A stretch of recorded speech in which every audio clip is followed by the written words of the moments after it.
প্রথম কথা হচ্ছে এর আগে বামফ্রন্টের পক্ষ থেকে এবং মার্ক্সবাদী কমিউনিস্ট পার্টির পক্ষ থেকে এর আগে ৩৪ বছর এই পশ্চিম বাংলায় এমএলএ ছিলেন, বিধায়ক ছিলেন। ২০১১ সালে আমাদের মনোনীত বিধায়ক তিনি নির্বাচিত হয়েছিলেন। তো যে ১১ সাল থেকে নির্বাচিত হয়ে তৃণমূল কংগ্রেসের মমতা ব্যানার্জির ছবি লটকে এবং ঘাসফুল চিহ্ন নিয়ে তিনবার বরানগরের কর্মীরা রক্ত জল করে ঘাম ঝরিয়ে যাকে নির্বাচিত করেছেন, তিনি তৃণমূল কংগ্রেস ছেড়ে ভারতীয় জনতা পার্টিতে চলে গেছেন।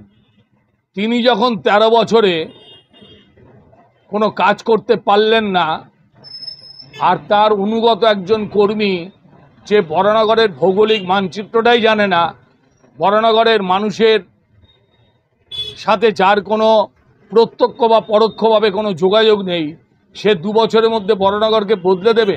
সব হাস্যকর কথাবার্তা বলে লাভ নেই।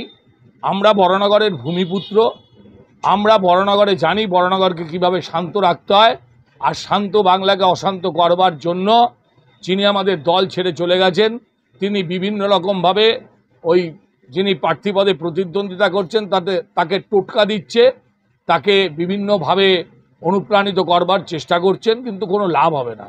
আমরা কাউকে অসম্মান করতে চাই না।